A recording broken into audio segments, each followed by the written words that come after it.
nosanga omwana alina omwa kilo 2 amatama gali kilo 4 mumpinya alinga ntebe naye nga bamutwala even alina n'empeta embaliga gyalina singa embaliga nga yeeyo naye nga bamutwala dda naye basire queen balabika bulungi bamyufu n'emuzikiza naye nga teri atwala buli amugezaako yamuza baaka tusenda why Choze ni Becky ffe tojja tutegeera bye tugamba naye noonya ku mukwano gwo Sitesha Mayanja bino byokola bino baabikola dda naye nkubuulira teri kintu kiruma musajja nga kukwagala naye ng'ate gw'oyagala musajja mulala nga buli kyokola butuufu tokikola kubanga oyagala omusajja oyo wabula ogezaako kulumya musajja mulala. The worst thing that hurts a man is them being used as a tool of revenge just because they love you. That man watching you being so desperate that you even use your little ones, your young ones, as a tool of revenge.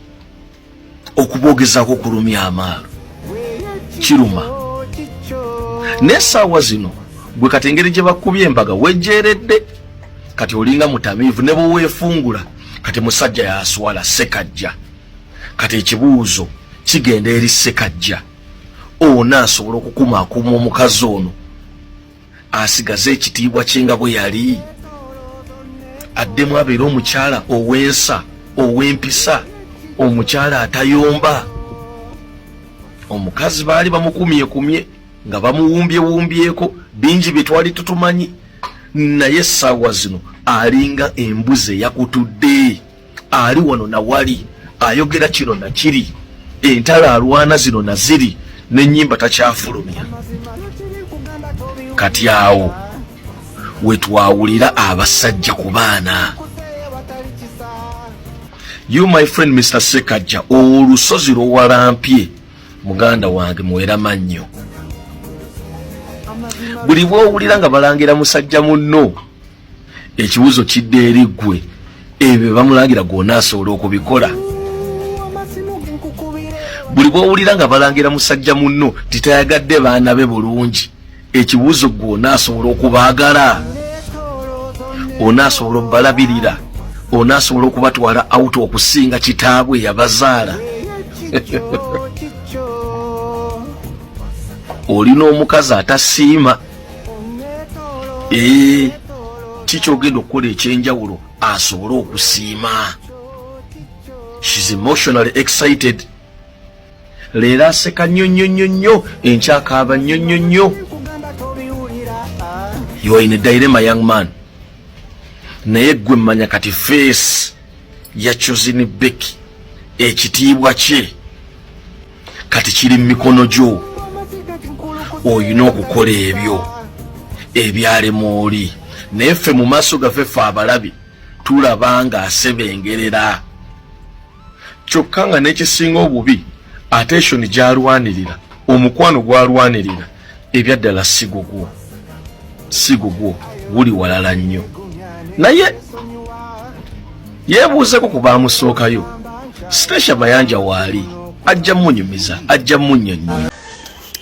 Guys, I want to talk about something. This whole Choze Becky situation, right? Love is beautiful.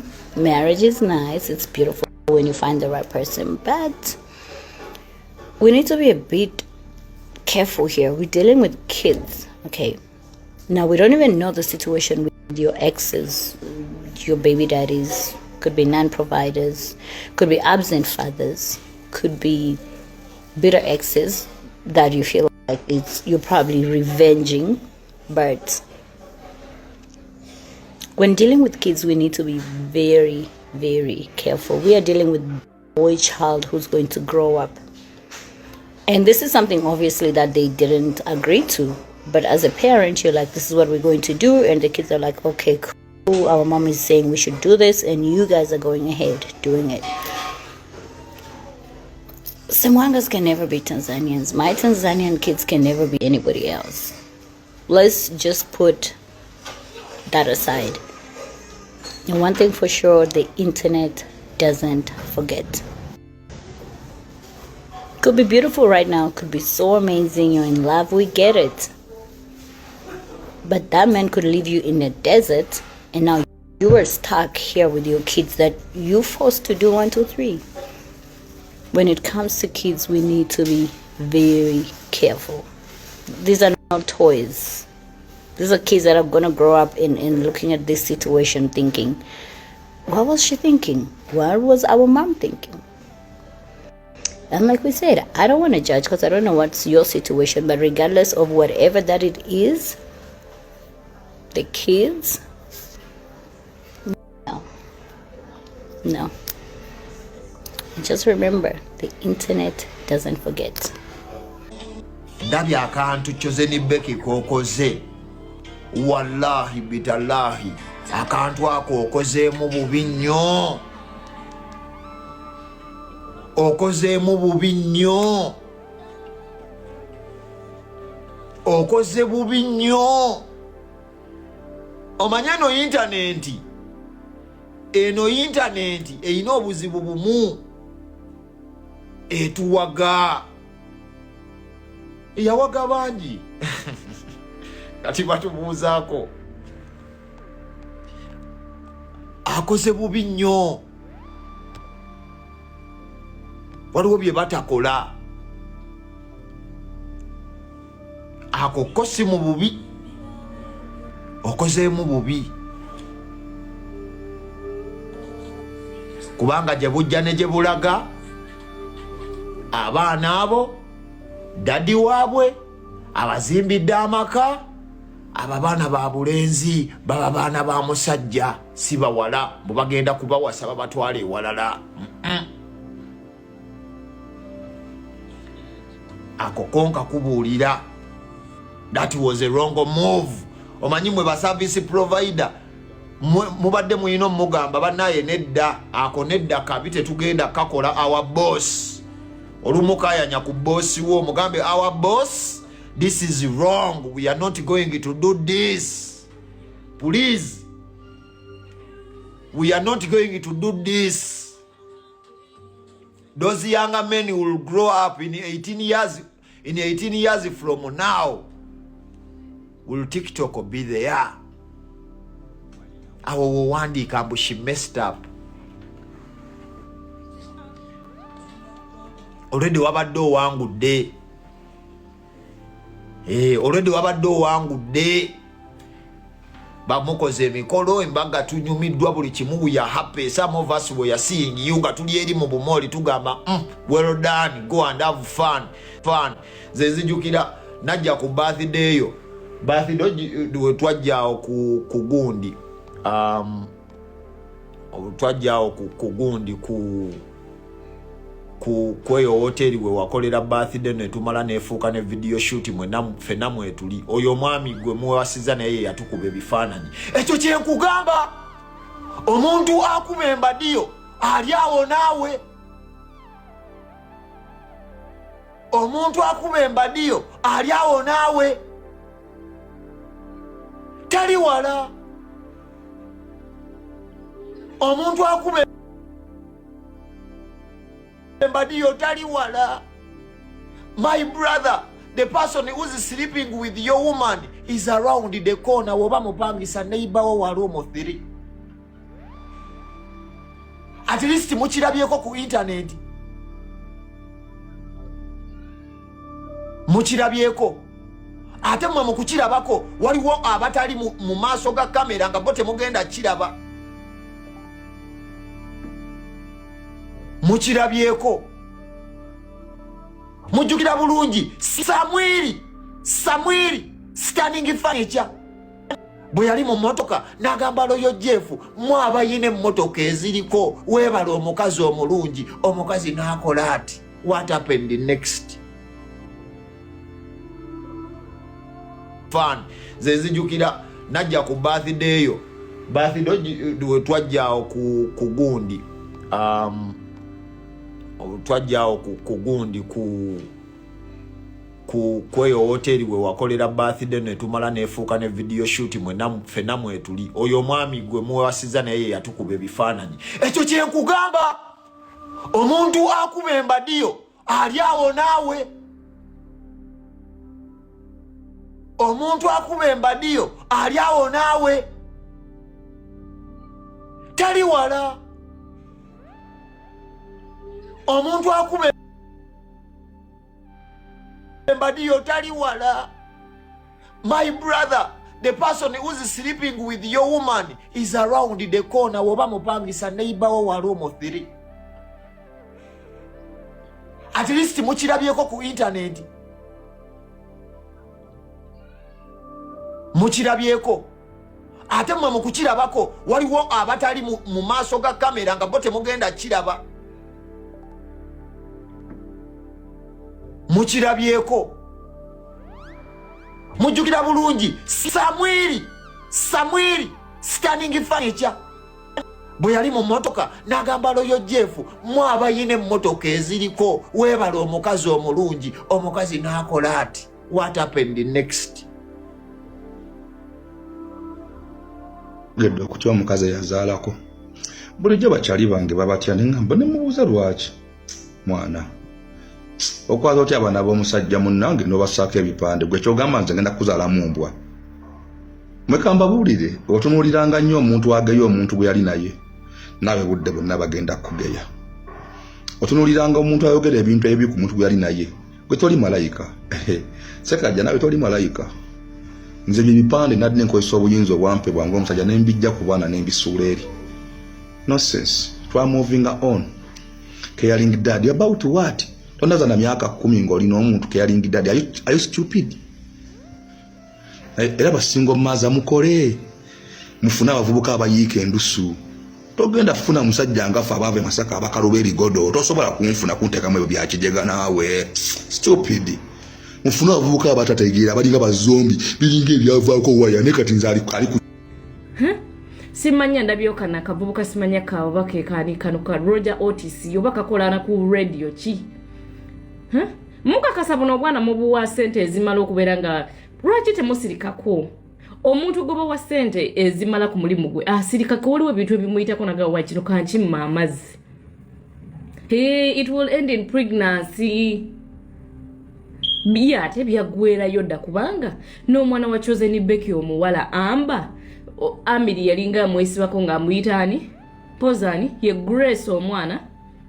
Amiri yalinga mwesibako nga amuyitaani Huzaifa yali amuyita linnya kyeri ekisira mu bannaye ndyerabidde omwana omuwala waseka jja laba bano byatandika dda. Nze mama wange gyogenda nange gyendaga eyo gye tulaga tukooyo okubeera nga basajja bamanyira abakazi. Tugenda kuvayo tu supporting na buli mukazi akaaba buli mukazi abonaabona buli mukazi avayo n'ayogera.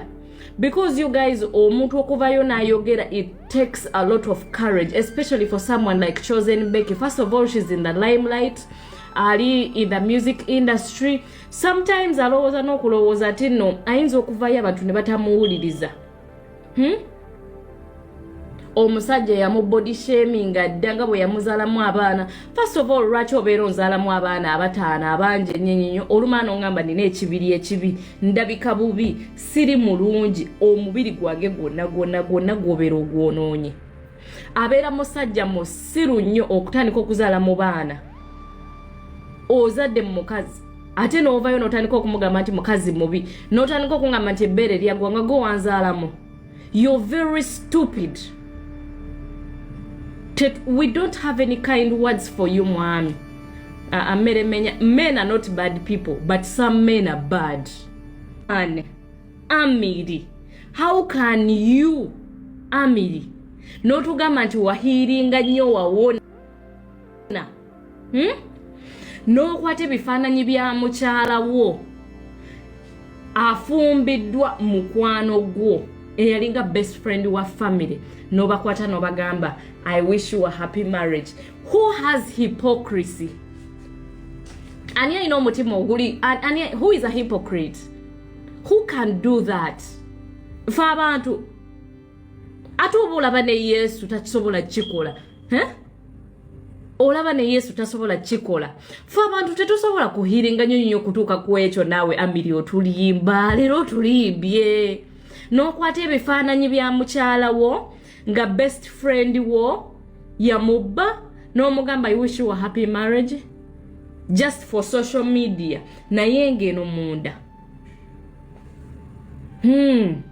Amiri yali yakoowa kati oba yakoowa batuleke njagala ave yagamba abantu bane nali nakoowa omukyala mulekera okukondeminga omukyala balekera okwasamira omukazi bamuleka agenda afumbe mu bufumbo bulungi Zaina baleke Chosen Becky bamuleka anyumirwe omwana mujja kumumalako ne gundi kukuba byakaaba ewa Amiri bitono muleke Zaina let Chosen Becky live in the moment fena tuyingira relationships nezigana naye in the moment okitegeera tu living in the moment ne tunyumirwa nawe oyinza okubanga oyina omwami n'omupostinga n'omukola buli kimu but obudde webutuuka ne ombeera mwezaddemu ne biggwawo tekikugana kugenda ku musajja mulala te n'omusajja omulala n'omusuusuuta bw'aba yakabe wa Amiri yakola buli kimu yamwagala yakola nga ye kyateekeddwa okukola omusajja n'amulyamu olukwe so ka living in the moment anyumirwe mumuleka anyumirwe baleme kumugamba mbu ebipande yakoze byaki ekyo kye yayagadde ku mbaga ye ebirala nga tebabyogerako ne Amiri abaana babe nze mbadde ngamba Amiri kola embaga ofune nalweiso funa nalweiso nawe oyita abaana abo Chosen Becky abakuwemu ku mbaga yo otekeke ebipande nti we got a caring mother nalweiso Nalweiso has joined the family. Finally, Nalweiso is our mother. Zaida. Politics. Mulindeke. Ensonga za love muzesonyiwe. Simanya ndabyoka na kavubuka simanya kabake kano ka Roger Otis yobaka kolana ku radio ki.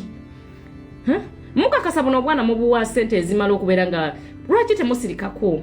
Omuntu goba wa sente ezimala ku mulimu gwe asirika ko waliwo bintu bimuyita konaga wakino kanchi mamazi it will end in pregnancy biya tebyagwera yodda kubanga no mwana wa Chosen Becky omuwala amba Amiri yalinga mwesibako nga amuyitani pozani ye Grace omwana Amiri yalinga mwesibako nga amuyitani Huzaifa yali amuyita linnya kyeri ekisiramu bannayi ndiera bidde omwana omuwala waseka ja laba bano byatandika dda ze mama wange jogenda nange jendaga eyo gye tulaga tukoyo okubeera nga basajja bamanyira abakazi tugenda kuvayo tu supporting na buli mukazi akaba buli mukazi abona buli mukazi avayo n'ayogera because you guys omuntu okuvayo n'ayogera it takes a lot of courage especially for someone like Chosen Becky. First of all, she's in the limelight ali in the music industry. Sometimes alowooza n'okulowooza ati no ayinza okuvayo abantu ne batamuwuliriza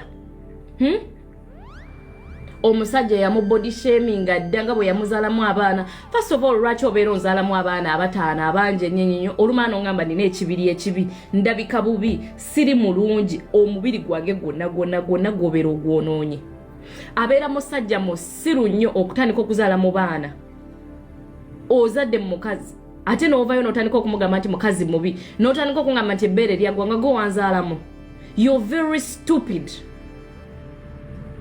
We don't have any kind words for you, mwami. Men are not bad people, but some men are bad.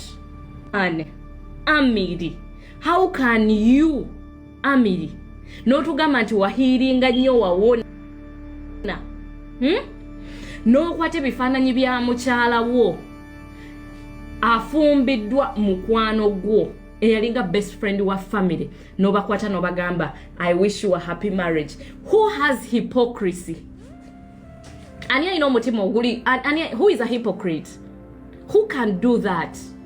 Fa abantu ate oba olaba ne Yesu takisobola kikola olaba ne Yesu tasobola kikola.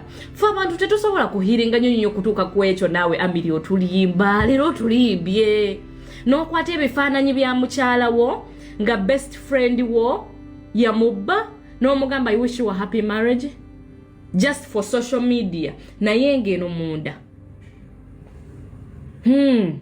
Amiri yali yakoowa kati oba yakoowa batuleke njagala ave yagamba abantu bane nali nakoowa omukyala mulekera okukondeminga omukyala balekera okwasamira omukazi bamuleka agenda afumbe mu bufumbo bulungi Zaina baleke chosen Becky bamuli. Abalungi abatuuliriza era abatulaba olunaku olwaleero tuchaddeko ewa Sheikh Asraf Dembe.